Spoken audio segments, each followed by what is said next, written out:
Students, मैं doctor तृप्ति विजयवर्गीय अपने YouTube channel पर आप लोगों का वेलकम करती हूँ। आप लोगों का बहुत बहुत शुक्रिया कि आप मेरे वीडियोस को पसंद कर रहे हैं, शेयर कर रहे हैं और लाइक कर रहे हैं। I am always awaiting for your comments and for your likes.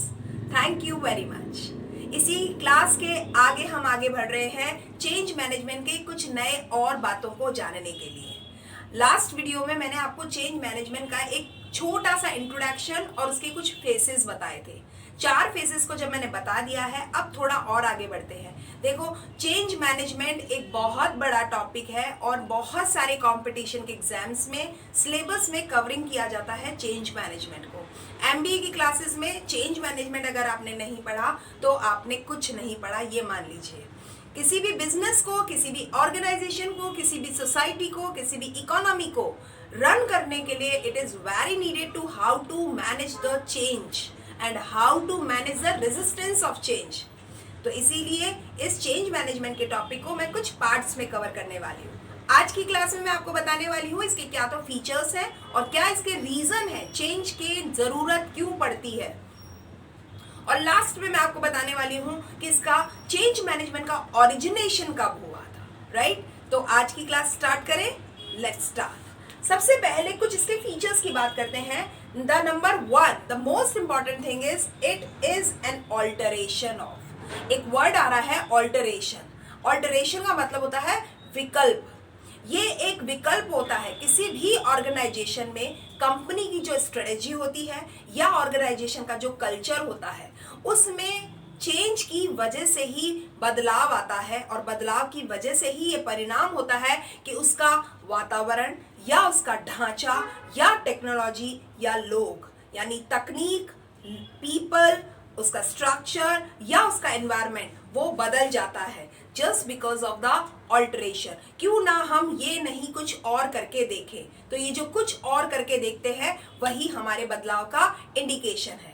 एक मैनेजर की जॉब बिल्कुल खराब हो जाए अगर उसमें चेंज ना हो तो इट इज वेरी नीडेड कि उसमें बदलाव होना चाहिए। हम ये तो नहीं कहेंगे कि अगर चेंज ना हो तो एक मैनेजर का जॉब जो है मोनोटोनस हो जाएगा, लेकिन हम ये जरूर कहेंगे कि एक जॉब को अलाइव रखने के लिए चेंज हमेशा जरूरी है।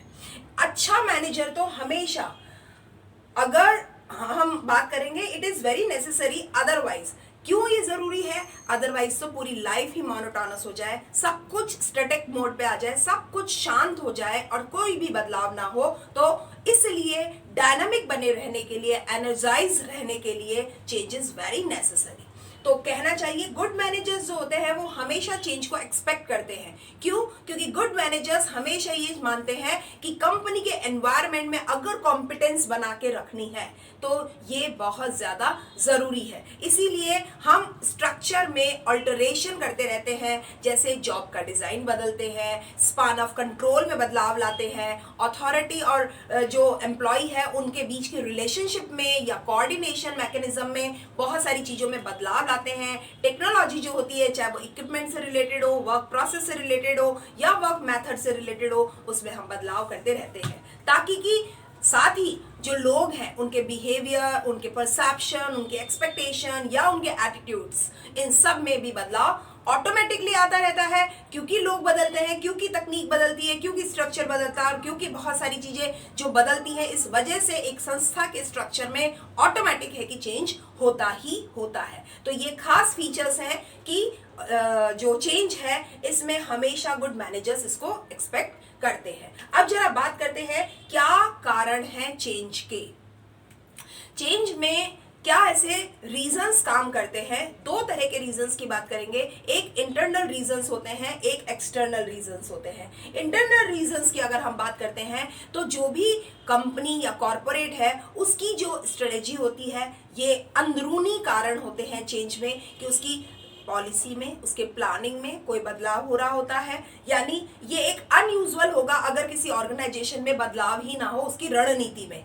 ये बहुत जरूरी होता है कि बहुत सारे नंबर ऑफ चेंजेस अगर किसी ऑर्गेनाइजेशन में जल्दी अडॉप्ट किए जाते हैं तो ये माना जाता है कि यहाँ पे एक कंसिस्टेंसी नहीं है, एक स्टेबिलिटी नहीं है। लेकिन अगर बदलाव बिल्कुल नहीं होते हैं तो ये माना जाता है इसमें कोई प्राण भी नहीं है। तो इट इज़ वेरी नेसेसरी कि किसी भी कॉरपोरेट के स्ट्रेटेजी में जब हम बदलाव करते हैं तो उसका इंटरनल रीजन बन जाता है कि चेंज ज़रूरी हो जाता है।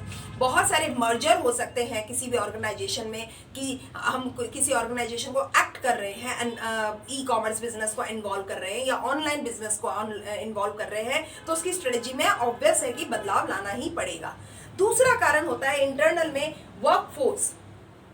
जो वर्कफोर्स होता है यानी काम करने वाले लोग हैं, उनके एटीट्यूड, उनके परसेप्शन, उनकी साइकोलॉजी, उनकी नीड्स, उनकी सोसाइटी, उनकी एक्सपेक्टेशन, वो सब में बदलाव हो रहा होता है। इस वजह से भी बहुत ज़्यादा ज़रूरी हो जाता है कि ऑर्गेनाइजेशन में बदलाव की ज़रूरत महसूस होने लग जाती है, राइट। अब एक बात आती है टेक्नोलॉजी और इक्विपमेंट्स। अगर टेक्नोलॉजी और इक्विपमेंट्स की बात करेंगे तो इंटरनल फोर्स में एक बहुत मेजर रोल प्ले करता है और ऑर्गेनाइजेशन को ये बहुत ज़्यादा डायरेक्ट फॉर्म में असर डालता है। तो नई टेक्नोलॉजी को अगर हमें इम्प्लीमेंट करना है तो बहुत ज़्यादा ज़रूरी होगा कि इसके स्ट्रक्चर में या इसके प्रोसेस में बदलाव किया जाए और एम्प्लॉयज़ जो है उसमें उन वर्क प्रोसेस या नए जॉब्स के लिए ट्रेनिंग दी जाए। तो इसलिए भी चेंज बहुत ज़्यादा ज़रूरी हो जाता है। और ऑर्गेनाइजेशन की वर्कफोर्स को आप कभी भी स्टैटिक नहीं मान सकते। क्यों? क्योंकि उनके जेंडर में, उनके एज में, उनके एजुकेशन में, उनके एक्सपीरियंसेस में, उनकी लर्निंग में हर दिन, हर साल, हर बार कुछ नया बदलाव होता है। न्यू जनरेशन न्यू टेक्नोलॉजीज की अपडेशन के साथ में आती है।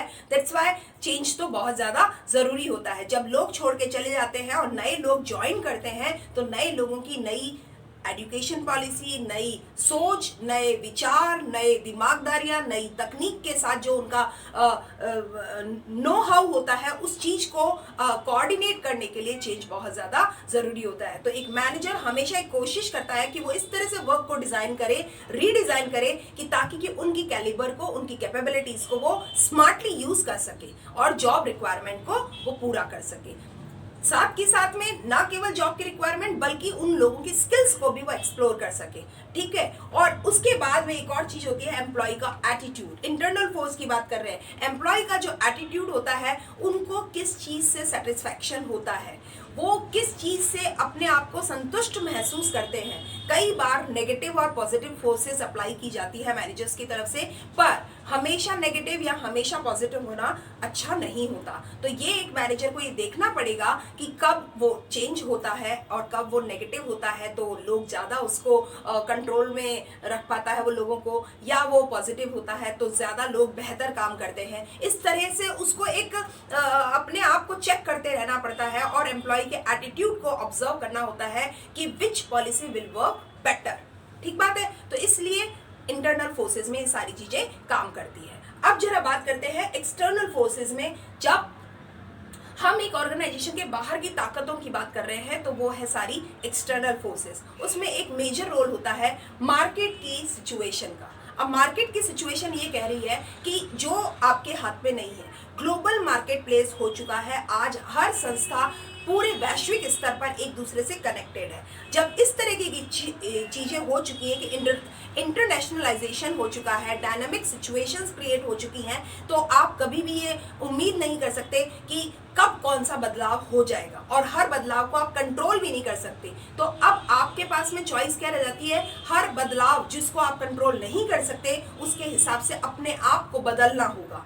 आप जब उसको नहीं बदल सकते तो अपने आप को बदलना होगा। तो you have to be accept and you have to be adjust with the changes which are not under control. तो ऐसे में ड्रामेटिक चेंजेस भी हो सकते हैं, ड्रास्टिक चेंजेस भी हो सकते हैं। अभी जो पिछले 2 साल की अगर हम बात करेंगे तो इकोनॉमी ने हमें सब कुछ समझा दिया है, सिखा दिया है। जो एक बदलाव आया था हमारी लाइफ में जिसको हम कभी सोच नहीं सकते थे, कोविड-19 ने या पेंडेमिक ने इस चीज़ से हम सबको रूबरू करवा दिया है कि चेंज किस तरीके से हमारे ऊपर गवर्न करता है। हम एक्सटर्नल सिचुएशन की बात कर रहे हैं और उसमें हम बात कर रहे हैं किस तरह से मार्केट की सिचुएशन क्या हो गई थी और लोगों ने फिर अपने जॉब प्लेस में, वर्किंग में किस तरह से बदलाव किया। काम भी होना जरूरी है, जिंदा रहना भी जरूरी है। तो अब जो बदलाव हम बदल नहीं सकते उसके हिसाब से हमें अपने आप को बदलना भी बहुत जरूरी है। ये सिखा गया है हमें। पिछले 2 साल की जो लाइफस्टाइल हमारी रही है उसने हमें बहुत कुछ सिखाया है। वो सिखाया है जो शायद हम कभी सीख नहीं सकते थे।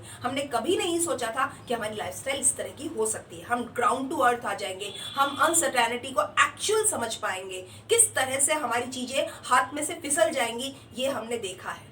राइट। तो इस तरह का जो ये ग्लोबल मार्केट प्लेस या जो इंटरनेशनलाइजेशन पे लेवल पे जो बदलाव आते हैं वो मार्केट की सिचुएशन को बदल देते हैं। अब जरा बात करते हैं टेक्नोलॉजी की। आज की टेक्नोलॉजी ने किस तरीके से लोगों को अपने कंट्रोल में कर लिया है। स्मार्ट गैजेट्स और स्मार्ट टेक्नोलॉजी ने हर चीज को बदलाव लाके रख दिया है। आईटी सेक्टर में कंपटीशन जबरदस्त हुआ है और इस आईटी सेक्टर की कंपटीशन का ही जो असर है वो पूरे ई कॉमर्स या कॉमर्स पर हम देख रहे हैं, बहुत आराम से देख रहे हैं किस तरह से मनी में ई आ गया है, इलेक्ट्रॉनिक आ गया है, किस तरीके से कॉमर्स ई हो गया है, इंटरनेट ई के साथ में चल रहा है, बैंकिंग ई के साथ में चल रहा है।